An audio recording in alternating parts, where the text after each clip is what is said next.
యేసు క్రీస్తునందు మీ అందరికీ శుభములు. యేసుక్రీస్తు పరిశుద్ధుడు మనల్ని కూడా పరిశుద్ధులుగా ఉండమన్నాడు. మనల్ని ప్రేమిస్తున్నాడు. చూడండి, ఆదికాండం 12వ అధ్యాయం 1వ వచనం చూస్తే,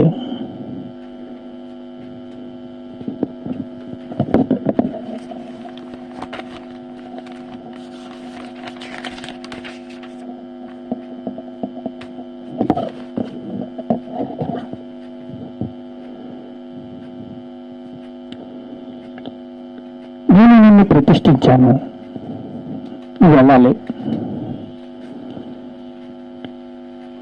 నేను చెప్పిన కాడికి నువ్వు వెళ్ళాలి. నేను ఈ జనం నుంచి నేను దూరం చేశాను.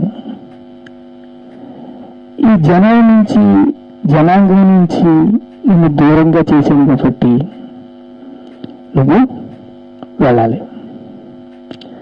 వెళ్ళి గుడారాలు వేసుకోవాలి, చెప్పాలి. దేవుడెవరు? యెహోవా దేవుడని చెప్పాలి. దేవుడు మాకు తెలియదే, పరిశుద్ధమైన దేవుడని చెప్పాలి. ప్రకృతిని పూజిస్తున్నారు, నాకు చాలా కోపం పుట్టిస్తున్నారు. ఆదాం పాడైపోయాడు,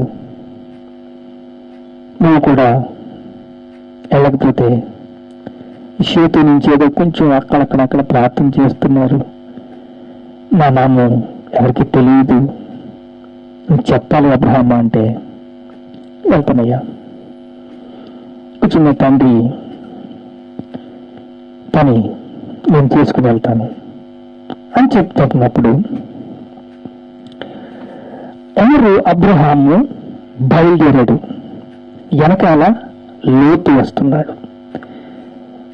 ఇప్పుడు అబ్రహాం బయలుదేరుతున్నప్పుడు అబ్రహాం వెనకాల వడదెబ్బ తగిలి ఎండదెబ్బ తగిలి అనేక మంది బాధ, కొరువు, అది తెచ్చుకున్న డబ్బులు అయిపోవటం, శావము, నిరాశ, నిస్పృహలో పడిపోవటం. దేవుడి వైపు చూస్తున్నాడు, జవాబు రావట్లేదు.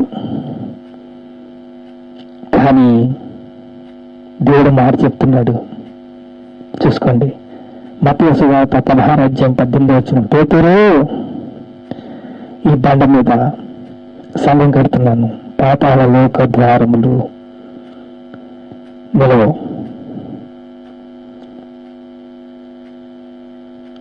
పాతాళ లోక ద్వారములు నిలబడు అని చెప్తున్నాడు. ఇప్పుడు ఇర్మియా గ్రంథం 1వ అధ్యాయం 5వ వచనం చేస్తే, నేను తల్లి గర్భంలో నిన్ను రూపించాను, నిన్ను నిర్మించాను, నీవు రావాలి, సువార్త చెప్పాలి, ఈ ప్రజలకి నువ్వు సువార్త చెప్పాలి. ఎంత లేదు బ్రహ్మ, చెప్పాలి, సువార్త చెప్పాలి అని దేవుడు చెప్తున్నాడు. అబ్రహాంని సేవ చేసుకుంటూ వెళ్తున్నాడు. కరువు వచ్చింది భయంకరంగానే. అక్కడ ఐగుప్తులో అబద్ధం చెప్పాడు, తన భార్యను చెల్లి అని చెప్పాడు. పేతురు కోడి కుయ్యక ముందే ఇంకా నేనెవరో నువ్వు ఎరగు అని చెప్తావు అన్నాడు. అలాగే కాదు ప్రభు, నేను అన్నీ విడిచిపెట్టి వచ్చాం, సువార్త ప్రకటిస్తాం, అన్నీ చేస్తాం, అలాగే ఉండదు ప్రభు అని చెప్పి పౌరుషంగా చెప్తే జరిగింది అదే. అరెస్ట్ అయిన 8-9 గంటలకి రిజల్ట్, కోడి కుయ్యక ముందే నిన్నెవరో ఎరగనని చెప్పేశాడు. ఇప్పుడు ఈ బండ మీద నేను సగం కడతాను, పాతాళం యొక్క ద్వారాలు నిలబడవు. ముసేయాల్సిందే. ఎందుకంటే అందరూ అంతటా మారు మనసు పొందుతారు. పరిశుద్ధాత్మ మీదకి వచ్చిన మీరు శక్తిని అంటారు. ఏంటి ప్రభువా, ఇంతమంది నరకానికి వెళ్ళినారు కదా మరి అని అడగచ్చు. ఇది మర్మం. పేతురుకి చెప్పాడంటే, నా సంఘాన్ని కట్టండి, ఈ సంఘం మీద నేను సభను పెడతాను, ఈ బండ మీద నేను సంఘం కడతాను, పాతాళ లోక ద్వారములు నెరవు. సత్యం చెప్పండి, నేనున్నానని చెప్పండి, నేను పంపించానని చెప్పండి. అబ్రహాము ఒకరోజు విశ్వాసం పెరిగేటప్పటికి తన కుమారుణ్ణి అడిగాడు. ఇచ్చేస్తాను ప్రభు, ఇచ్చేసాడు. ఇది విశ్వాసం. విశ్వాసములకు కర్తవ్య దాన్ని కొనసాగించుకున్న యేసు అయితే చూస్తున్నప్పుడు మన సంఘాల్లో ఉద్యోగం, సభల్లో ఉద్యోగం, ఆనందం, సంతోషం, సమాధానం ఇవన్నీ కూడా మనం చూడగలుగుతాం. అబ్రహాం శ్రమలు పొందాడు, పేతురు శ్రమలు పొందాడు, ఇర్మియా శ్రమలు పొందాడు. ఒక కాడు కట్టేశారు, ఆ కాడు కట్టేసి కింద మట్టేశారు, తొక్కుతున్నాడు, తొక్కాలి, జగటి మట్టి తొక్కాలి. అలా ఇర్మియాని బందీగృహంలో ఉంచేశారు. తనకి తల్లి గర్భంలోని నువ్వు ప్రవక్తవని నిర్మాణం చేశాను, నేను రూపించాను, ముద్ర వేశాను, నీకు ఆత్మనిచ్చాను, నువ్వు ధైర్యంగా ఉండు. ఇప్పుడు యెషయా గ్రంథం 66 అధ్యాయం 13 వచనం చూస్తే,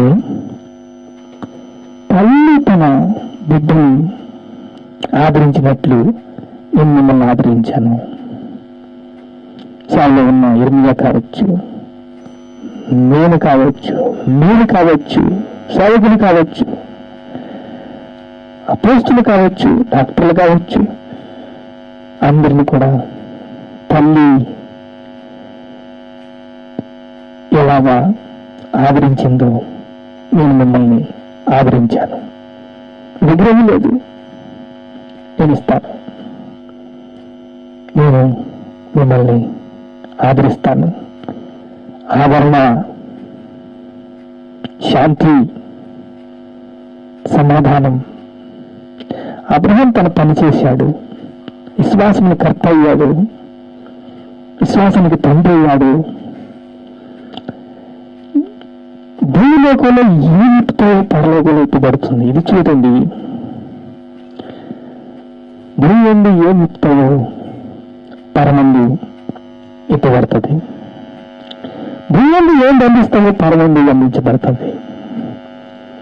భూమి మీద నువ్వు ఎత్తుతున్న ప్రార్థన చేస్తున్నా ప్రతి యేసు నామంలోనే ప్రార్థన చేసిన ప్రతి అమలవుతుంది, ఆత్మల సంపాదన జరుగుతుంది, ప్రవాహములో ఆశీర్వాదం వస్తుంది. నీ కంటికి కనబడకపోవచ్చు, అది ఎవరొకరు అనుభవిస్తున్నారు, అది జ్ఞానులు అనుభవిస్తారు. కానీ ఈ ప్రతి ప్రార్థనకు జవాబు వస్తుంది, ఆ జవాబు అకౌంట్లో పడుతుంది. అకౌంట్లో నిన్ను దేవుడు నీకేం తగ్గుదీ లేదు, నువ్వేమి వగలేడుపులు ఆడిచేయక్కర్లేదు, నువ్వు ఏమి వగలేడుపులు ఎందుకు ఆడవలసిన పని. తల్లి నిన్ను ఆదరించినట్లు నేను మిమ్మల్ని ఆదరిస్తాను. శాంతి ఉంది, ఏం కావాలి? మీకు ప్రతి అవసరం నేను తీరుస్తున్నాను. మీరెందుకు బాధపడుతున్నారు? ఎందుకు చింత, ఏడుపు ఎందుకు? ప్రతి సేవకుడికి ఈరోజు ప్రభు చెప్తున్నాడు, అవసరం లేదు. ప్రతి ఒక్క సేవకుడికి తల్లి ఆ రోజు ఇర్మియాకు చెప్పాడు, అబ్రహాంకి చెప్పాడు, పేతురుకి చెప్పాడు, నీకు చెప్తున్నాడు, నాకు చెప్తున్నాడు. అవసరం లేదు, నేను నిన్ను ఆదరిస్తున్నాను. మీకు తెరాస అంటారు కదా, అది ఉందనుకో మిమ్మల్ని తృప్తి పరచలేరు. అక్కసు అలగత్తనే ఉంటారు. దేవుని రాజ్యం కడుతున్నప్పుడు అడ్డం చేసేది ఎవరు కూడా మంచిది కాదు. మీరు కట్టండి, ఒక 20 మందిలో కట్టండి, ఒక 50 మందిలో కట్టండి. దేవుని మందిరానికి అడ్డం పెట్టుకోవద్దు. ఎందుకంటే అది భావి తరాలకి, భవిష్యత్తుకి ప్రయోజనకరమని ప్రభువు మనకి ప్రేరేపించినట్లయితే అడగండి, వినండి, పొందుకోండి, ప్రవాహం వలె ఆశీర్వాదాలు పొందుకోండి. ప్రార్థన చేసుకుంటాం. మహాపరిశుద్ధుడైన తండ్రి, స్తోత్రం స్తోత్రం స్తోత్రం స్తోత్రం యేసయ్యా. ఇర్మియాకి తల్లి గర్భంలోనే నేర్పించే తండ్రి, ఇప్పుడు నాయన మమ్మల్ని బలపరుస్తున్నావు, స్థిరపరుస్తున్నావు, సిద్ధపరుస్తున్నావు. మమ్మల్ని తండ్రి జ్ఞాపకం చేసుకుంటున్నావు. అబ్రహామును చూసావు, అబ్రహాము సేవను చూసావు, అబ్రహాము కుమారుణ్ణి అడిగావు, విశ్వాసులకు తండ్రి అయ్యాడు. ఈ రోజు మమ్మల్ని జ్ఞాపకం చేసుకుని ప్రేమించి బలపరిచి స్థిరపరుస్తున్నావు. నీకు స్తోత్రాలు స్తోత్రాలు. ఘనత మహిమ ప్రభావాలు నీకే చెల్లిస్తున్నాము తండ్రి. ఆమేన్.